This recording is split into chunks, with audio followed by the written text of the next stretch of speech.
राधे राधे दोस्तों, अभी हम लोग एक्सरसाइज 1.2 का टाइप 1 कर रहे हैं। तो इसका फर्स्ट नंबर हम लोग पहले वाले वीडियो में कर चुके हैं। आज हम लोग का दूसरा वीडियो है जिसमें 2, 3, 4, 5 को करेंगे। तो देखते हैं 2 नंबर क्वेश्चन। तो 2 नंबर क्वेश्चन है कि 23,750 में 5 का अधिकतम घात ज्ञात करें। 23,750 में 5 का अधिकतम घात ज्ञात करें। तो हम लोग ज्ञात करते हैं। तो 2 नंबर है, पहले लिख लेते हैं। चैप्टर का नाम एक्सरसाइज है 1.2 और 1.2 का अभी टाइप 1 ही चल रहा है, टाइप फर्स्ट। और इसका 2 नंबर क्वेश्चन है कि 23,750 में 5 का अधिकतम घात कितना है। 5 का अधिकतम घात ज्ञात करें। घात ज्ञात करें, ठीक है। तो पहले हम लोग 23,750 का गुणनखंड कर लेते हैं। तो 23,750 को ऐसे गुणनखंड करेंगे तो लास्ट में 0 है ना, तो 2 से ले जाते हैं। 2 एकम 2, 2 एकम 2, फिर 17 है तो 2 आठे का 16, 2 सत्ते का 14 और 2 पाँचे 10, फिर 5 है लास्ट में। तो पहले देख लेते हैं, 3 से भी जा सकता है ये। तो 8 और 1 9, 1 10, 10 7 17 और 17 और 5 हो जाएगा 22। तो नहीं जाएगा, तो 5 से ही ले जाएंगे। तो 5 दूनी का 10, 1 बचा, 5 तियाँ का 15, 3 बचा, फिर 37 हो गया ना। तो 5 सत्ते 35, 2 बचा, 50 25। फिर 5 से ले जाते हैं तो 5 चौका 20, 3 है यहाँ पे, 5 सत्ते 35, 2 बचा, 50 25। फिर 5 से तो 5 नवा 45, 2 बचा, 50 25।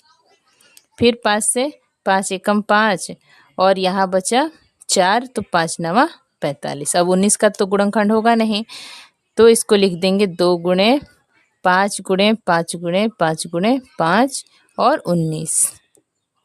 तो 5 का अधिकतम घात पूछा था ना, यानी 5 कितने बार है, तो लिख देंगे 5 का अधिकतम घात बराबर 5 है 4 बार ना, 5 4 बार है तो लिखेंगे 5 का पावर 4। घात केवल पूछा है तो 5 का अधिकतम घात हो जाएगा 4, ठीक है।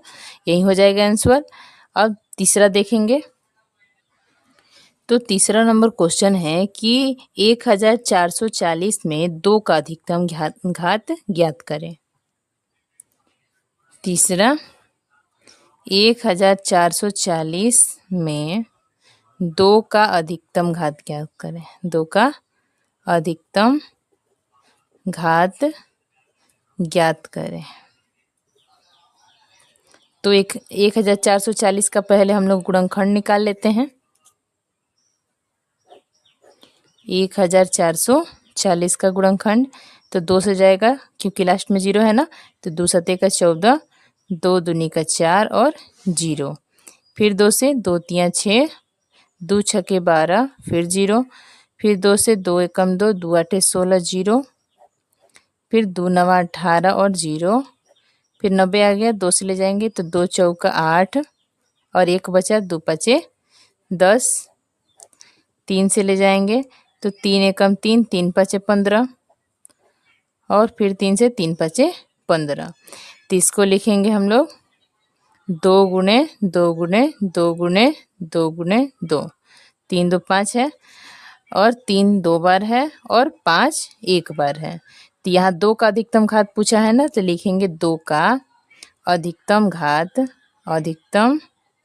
घात बराबर हो जाएगा 2 का पावर 5, यानी कि 5, ठीक है।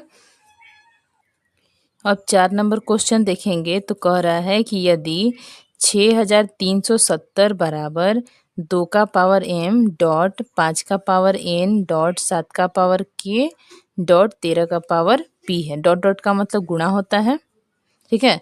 तो हम लोग को निकालना है कि m plus n plus k plus p का मान, ठीक है। जो पावर आएगा उसको ऐड करके बता देना है। तो चलिए बनाते हैं।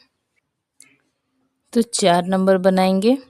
क्वेश्चन है कि 6370 बराबर 2 का पावर m गुणे 5 का पावर n गुणे 7 का पावर k और गुणे 13 का पावर p है। तो ज्ञात करना है हम लोग को m plus n plus k plus p का मान ज्ञात करना है। तो चलिए बनाते हैं। तो इसे बनाने से पहले इस 6370 जो है इसका गुणनखंड निकाल लेंगे। 6370 का गुणनखंड तो 2 से जाएगा तो 2 तिया का 6, 2 एकम 2, 3 है तो फिर 1 बचा, 2 आठे 16, 1 बचा, 2 पचे 10। अब 3 से जाएगा, ये देखते हैं 3 और 1 4, 4 और 8 12, 12 और 5 17 तो जाएगा नहीं। तो 5 से ले जाएंगे क्योंकि लास्ट में 5 है तो 5 से जाएगा ही। तो 5 छके 30, 1 बचा, 5 तिया का 15 और फिर 3 बचा, 5 सत्ते 35। अब 7 से ले जाएंगे तो 7 से ले जाएंगे तो 7 9 का 63 और 7 एकम 7। फिर 7 से ले जाते हैं तो 7 से 13 सत्ते 91। तो इसका गुणनखंड होगा 2 गुणे 5 गुणे 7 गुणे 7 गुणे 13। तो इसको पावर के रूप में लिख लेते हैं। तो 2 का पावर 1 है, 5 का पावर 1 है, 7 का पावर 2 और 13 का पावर 1। तो हम लोग को m n k p निकालना था ना। तो यहाँ 2 का पावर m था यानी 2 का पावर m यानी 2 का पावर 1 यहाँ है। तो m का मान कितना आ गया 1। अब यहाँ 5 का पावर n था, 5 का पावर n था तो 5 का पावर 1 आया है यानी कि n का मान 1। फिर 7 का पावर k था तो 7 का पावर 2 आया है यानी कि k का मान 2। और 13 का पावर p था तो 13 का घात आया है 1 यानी कि p का मान 1 हो गया। तो पूछा क्या है m n k और p का योगफल ना। तो m plus n plus k plus p, अतः हमें करके लिखेंगे। अतः m plus n plus k plus p equal हो जाएगा, ये हो जाएगा 1 प्लस 1 प्लस 2 प्लस 1। ये सब मान को रख देंगे। अब सबको जोड़ देंगे तो 1 1 2, 2 2 4 और 1 5। तो यही हो जाएगा आंसर। आगे देखेंगे नेक्स्ट 5 नंबर क्वेश्चन। तो 5वां नंबर क्वेश्चन है कि निम्नलिखित में कौन सा युग्म सहअभाज्य है। सहअभाज्य का मतलब होता है कि जिसका कॉमन केवल एक हो। ठीक है, यानी कि HCF निकालने पर, दो संख्या दिया हुआ है, HCF निकालने पर केवल एक आए उसको सहअभाज्य कहेंगे। तो HCF के माध्यम से इसको बनाएंगे। ठीक है, तो इसका पहला है 32 और 62।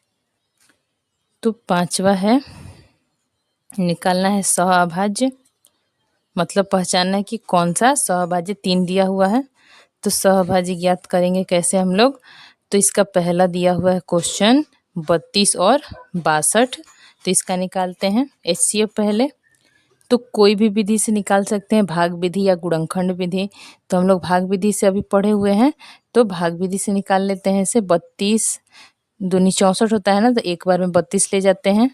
तो 2 में से 2 गया 0, 6 में से 3 गया 3। फिर 30 से 32 को कटाएंगे तो एक बार में 30 जाएगा और यहाँ 2 बचेगा। फिर 2 से 30 को ले जाएंगे तो 15 बार में 30 कट जाएगा। तो यहाँ पर तो आ गया 2 HCF। तो हम लोग को कितना चाहिए 1 चाहिए ना केवल सहअभाज्य के लिए। तो ये 2 आ गया तो लिख देंगे सहअभाज्य युग्म नहीं है। सहअभाज्य युग्म नहीं है। ठीक है, नेक्स्ट देखेंगे अब 5वां का दूसरा है 18 और 25। तो दूसरा है 18 और 25। तो इसको भी उसी तरह निकालेंगे भाग विधि के द्वारा। तो 18 से 25 को कटाएंगे तो एक बार में 18 ले जाएंगे तो 15 में से 8 गया 7। फिर 18 को बीच में डालेंगे, 7 दूनी का 14, 8 में से 4 गया 4 और 7 को बीच में रख देंगे। फिर 4 एकम 4, 7 में से 4 जाएगा 3। फिर 3 से ले जाएंगे 4 को एक बार में, 4 में से 3 गया 1 और 1 से फिर 3 को कटाएंगे, 3 बार में कट जाएगा।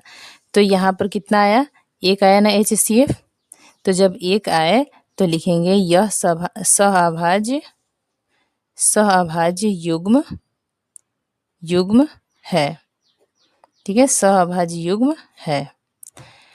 अब देखते हैं 3 नंबर इसका, 5 का 3 नंबर। तो 5 का 3 नंबर है 31 और 93। तो तीसरा है 31 और 93। 30 को भी भाग विधि द्वारा निकाल के देखते हैं कितना आ रहा है। तो 31 से 93 को ले जाएंगे। तो 31 तियाँ 3 एकम 3, 3 तियाँ का 9, तो 31 तियाँ 93 तो पूरा कट गया। तो इसका HCF कितना आ गया 31। तो लिख देंगे कि सह अभाज्य युग्म नहीं है, युग्म नहीं है। सो आई होप आप लोग को क्वेश्चन समझ में आया होगा। नहीं आया तो कमेंट में पूछिएगा, और वीडियो को लाइक कर दीजिए, चैनल को सब्सक्राइब कर दीजिए और दोस्तों के साथ शेयर कर दीजिए। धन्यवाद।